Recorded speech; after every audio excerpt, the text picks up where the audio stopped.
제15장 루세라스. 의인은 칭찬받는다.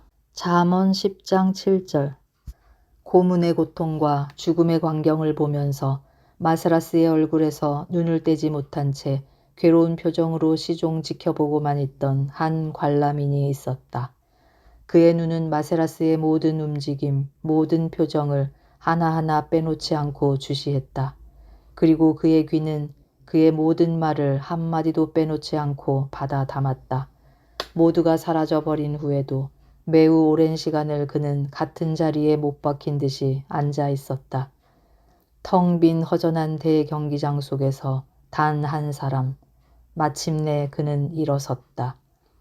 그의 옛날의 힘찬 걸음걸이는 사라지고 없었다. 그는 한 발 한 발을 무겁게 옮기고 있었다. 그의 허탈에 찬 힘없는 시선과 고통스러운 표정은 마치 병자와 같이 보였다. 그는 문지기들이 모여있는 곳으로 다가갔다. 그들은 경기장으로 통하는 문을 그를 위해 열었다. 그릇을 가지고 오라. 그렇게 말을 하고는 그는 사라져가고 있는 여진이 있는 곳으로 다가섰다. 심한 불길로 새까맣게 타버린 뼈의 파편. 이것이 마세라스가 남기고 간 모든 것이었다. 말없이 루세라스는 문지기가 가져다 준 그릇을 받아서 그가 찾아낼 수 있는 한의 인간의 단편을 주워 모았다. 마침 그가 그것을 가지고 돌아서려고 할 때 한 노인이 다가오며 그에게 말을 걸어왔다. 그는 기계적으로 멈추어 섰다. 무슨 용건이라도 있습니까? 나에게. 그는 정중하게 물었다. 나는 호노류스 크리스천 장로입니다. 나의 사랑하는 형제가 한 사람 오늘 이 장소에서 살해당했습니다. 나는 혹시나 그의 죄라도 모을 수 있을까 해서 여기 찾아왔습니다. 나에게 이야기해 주셔서 감사합니다. 거룩한 분이여. 라고 루세라스는 말했다. 만약 어르신께서 다른 사람에게 말씀을 걸으셨다면 붙잡히고 말았을 것입니다. 어르신의 목에는 현상금이 걸려있기 때문입니다. 그러나 어르신의 청을 받아들일 수는 없습니다. 마세라스는 죽고 그의 죄는 이 그릇 속에 들어있습니다. 이것은 내 집안의 묘지로 가지고 가서 성대하게 장례식을 올리고 묻어주겠습니다. 그 까닭은 그는 나의 가장 친한 친구였기 때문입니다. 나는 그가 죽음으로 해서 이 세상이 허무하게 되고 사는 것마저 귀찮게 느껴집니다. 당신은 그럼 하고 호노류스는 말했다. 루세라스임에 틀림없군요. 마세라스가 언제나 애정을 품고서 당신의 이야기를 말해주고 있었습니다. 그렇지요? 그렇습니다. 우리처럼 서로 충실한 친구는 없었습니다. 어쩌면 나에게는 그를 구출할 수가 있었을지도 모릅니다. 그가 스스로 법률 속으로 몸을 던져오지 않았었다면 모르긴 해도 틀림없이 잡히지 않았을 것인데 이 무슨 기구한 운명이었을까요? 나는 그가 절대로 잡히지 않도록 만전을 기하고 있었는데 그는 자기 스스로 황제 앞에 나타나 버린 것입니다. 나는 내 손으로 내가 사랑하고 있는 친구를 감방과 죽음으로 이끌지 않으면 안 되었던 것입니다. 당신의 손실이 그에게 있어서는 측량할 길 없는 이득이었습니다. 그는 불멸의 행복을 획득한 것입니다. 그는 승리를 자랑하며 죽어갔습니다. 라고 루세라스는 말했다. 전에도 크리스천이 죽는 것을 보았습니다. 그러나 오늘처럼 크리스천의 희망과 신념에 감동된 일은 없었습니다. 마세라스는 마치 죽음이 형용할 수 없는 축복이라도 된 것 같이 기쁨으로 죽었습니다. 참으로 축복이었던 것입니다. 그에게 있어서뿐만이 아니고 지금 우리들이 마지못해서 살고 있는 저 음산한 카타콤에 묻혀져 있는 많은 사람에게 있어서도 마찬가지입니다. 나는 마세라스를 그들과 함께 묻어주고 싶습니다. 어떻습니까? 조금이라도 그의 잔해를 나누어 주실 수는 없을까요? 호노류스, 당신은 훌륭한 분이십니다. 나는 나의 친한 친구가 나를 남겨두고 사라졌기 때문에 적어도 그의 시체에 대해서나마 최후로 신성한 명예를 부여하고 그의 무덤 위에 눈물을 뿌려 애도의 표시 정도는 해주고 싶습니다. 그러나 거룩한 분 호노류스여, 당신의 형제 마세라스는 아마도 그의 새로운 신앙에 의한 간소한 장례식과 그가 이제부터야말로 영원히 함께 있을 순교자들과 이름을 같이 하는 안식의 땅을 바라고 있겠지요? 그렇겠죠? 루세라스는 말문을 닫았다. 그리고 한참 동안 생각하고 나서 다시 입을 열었다. 그의 희망에 대해서는 의심할 여지가 없습니다. 그것을 존중합시다. 저의 장례식에 의한 영예는 단념하겠습니다. 자, 가져가 주십시오, 호노류스. 그러나 나도 당신들의 장례식에는 참가하고자 합니다. 당신은 당신들의 무시무시한 적으로서 잘 알려지고 있는 사나이가 당신들의 은신처로 가서 당신들의 장례식에 참석함을 허락해 주시겠습니까? 좋고 말고요, 루세라스. 당신은 훌륭한 분이십니다. 마세라스는 당신에게 언제나 환영받고 있었으므로 그와 똑같이 당신을 환영합니다. 그리고 아마 당신께서도 마세라스에게 부여된 것과 같은 축복을 받게 될지도 모릅니다. 그런 건 아무것도 기대하지 말아 주십시오. 라고 루세라스는 말했다. 마세라스와 나는 취미도 감정도 다릅니다. 나는 당신들에게 친절해지고 싶어질지도 모르고 어쩌면 존경까지 하게 될지도 모릅니다. 그러나 절대로 동료는 될 수 없습니다. 그럼 하여튼 그러한 것에 대해서는 아무래도 좋으므로 우리들과 함께 당신 친구의 장례식에 입회해 주십시오. 내일 안내자를 보내도록 하겠습니다. 루세라스는 찬성의 뜻을 표하고 귀중한 그릇을 호노르스의 손에다 건네주고는 슬픔을 금치 못한 채 그의 집으로 돌아갔다. 다음 날 그는 안내자를 따라서 카타콤으로 갔다. 거기서 그는 크리스천의 사회를 보고 그들이 살고 있는 집들을 관찰했다. 그러나 그는 그의 친구와의 대화를 통해 그들의 생활, 가난 그리고 고통에 대해서는 이미 잘 알고 있었다. 또다시 어두컴컴한 둥근 천장에 슬픔에 찬 노래가 일고 그것은 곧 통로로 메아리쳐 갔다. 그 새로운 형제가 무덤으로 들어가는 슬픔을 전하는 노래였다. 그렇지만 생명의 허무함을 전하는 슬픈 노래에는 무어라고 말할 수 없는 고상한 선율이 깃들어 있었다. 그것은 그들이 갈망하는 혼의 신앙과 그들이 흠모하는 주를 기다리는 넘치는 소망을 나타내는 선율이었다. 호노류스가 귀중한 두루마리 생명의 책을 꺼냈다. 그것이 부여하는 약속은 가장 무거운 비탄의 중하 속에 있어서도 언제나 서로 위로하고 격려를 나눌 수 있는 강한 힘을 가지고 있는 것이었다.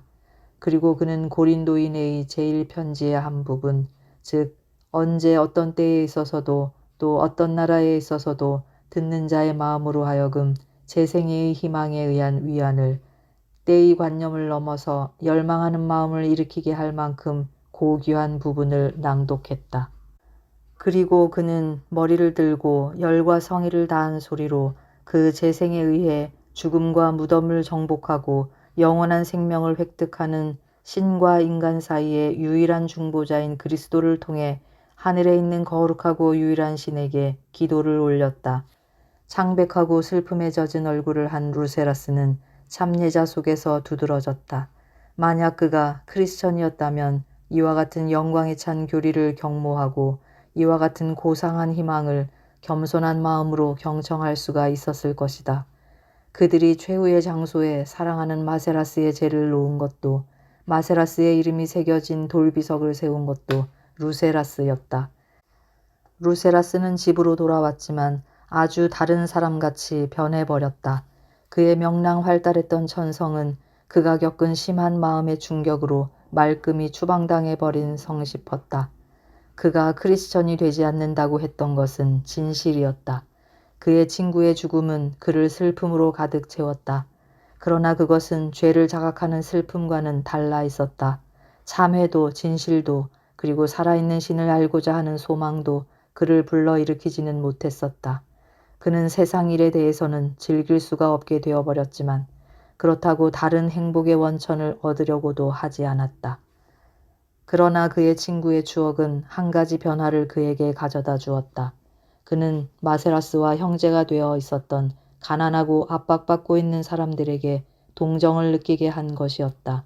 그는 그들의 변하지 않는 신앙을 존경하고 그들의 보상받을 수 없는 갓난을 가엾게 여겼다. 그는 로마에 남아있는 덕과 선행은 모두 이러한 천민들의 소유물이라는 것을 깨달았다. 그러한 루세라스의 감정은 그들에게 원조의 손길을 내뻗도록 하였다. 그는 그들에게 우정을 표시하고 이전에 마세라스에게 베풀었던 원조를 약속했다. 그의 부하는 크리스천을 체포하지 않았다. 또 체포해도 그들이 반드시 도와서 도망칠 수 있도록 해주었다. 그의 높은 지위, 거만의 부, 그리고 그 큰 영향력은 모두 크리스천에게 봉사하기 위해 사용되었다. 그의 저택은 크리스천들 중에서 가장 안전한 피난처로 또 가장 확실한 원조원으로 잘 알려지게 되었다. 그리고 그는 그들 사이에서 가장 강력한 친구로서 존경받게 되었다. 모든 것에는 끝이 있는 법이다. 크리스천의 순환에도 루세라스의 우정에도 끝이 왔다. 마세라스가 죽은 지 1년 남짓해서 폭군 테시우스는 물러나고 새로운 지배자가 제위에 올랐다. 박해는 중지되고 평화가 교회로 돌아왔다. 크리스천들은 카타콤에서 나와 또다시 즐거운 햇빛 속에서 살게 되었다. 또다시 그들은 그들을 대속하신 구주를 찬미하는 노랫소리를 세상 사람들에게 들려주고 또다시 그들은 죄악과의 끊임없는 싸움을 계속해 나갔다. 몇 년인가가 지나갔다. 루세라스는 변하지 않았다. 호노르스가 카타콤에서 나왔을 때에 루세라스는 그를 자기의 저택에 머물게 하고 나머지 생애를 거기서 마치게 했다. 호노르스는 이 위대한 자성가에 대해서 그의 감사의 부채를 지불하는 방법으로 영원한 진리인 예수 그리스도를 알리려고 했다. 그러나 그는 이 희망을 달성하지 못한 채로 하늘의 부르심을 받았다. 축복은 드디어 부여되었다. 그러나 그것은 오랜 세월이 지나서였다. 작년도 훨씬 지나서 노년이라고 불리우기 시작될 무렵 구원의 주 예수는 루세라스를 발견했다. 그보다 앞선 몇 년 동안은 루세라스에게 있어서 이 세상은 전혀 무의미한 것이었다. 부귀도 명예도 권력도 그에게 있어서는 공허한 것에 지나지 않았다. 그의 생활은 슬픔으로 물들어져서 아무도 그를 고칠 수가 없었다. 그러나 신의 성령은 마침내 그를 붙잡았다. 그리고 그 신으로부터의 힘에 의해 그는 구주의 사랑 속에 기쁨을 발견할 수 있게 되었다. 구주의 권능이 사람의 마음에 미치게 하는 기적에 대해서 그는 그때까지만 해도 놀라지 않을 수 없는 많은 증거를 목격해 왔던 것이지만 테시우스의 박해가 겸허한 예수의 제자들을 음산한 카타콤으로 쫓아냈던 시대로부터 몇 세기가 로마에서 지나갔다. 지금 아피한 거리에 서서 주위를 살펴보자. 우리들의 눈앞에는 길고 긴 무덤의 행렬이 고대 로마시까지 뻗쳐 있다. 그 무덤들 위에는 로마의 위인들이 그들의 부귀나 영광이나 권력의 위세를 오늘에 이르기까지 간직하고 잠들어 있다.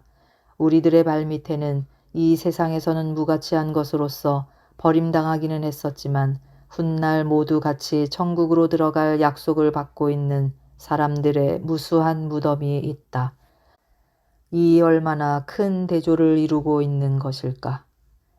땅 위에 우리들의 주위에는 이 커다란 묘소들이 황폐되고 신전은 허물어질 대로 허물어져서 문짝은 부셔지고 먼지는 바람이 부는 대로 맡겨두고 있다.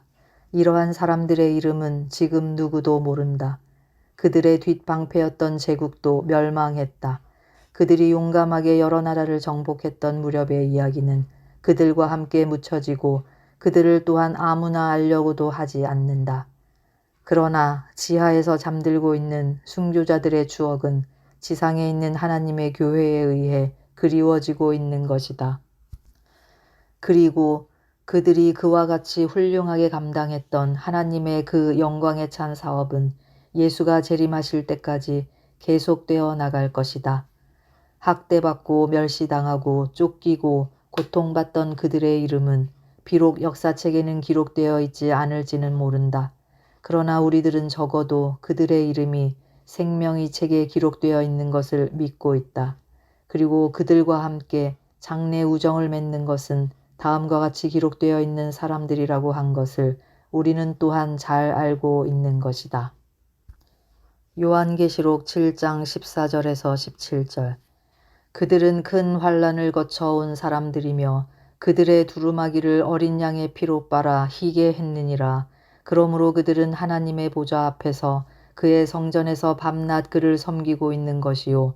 그리고 그 보좌에 앉으신 이가 그들을 덮는 장막이 되어 주실 것이요.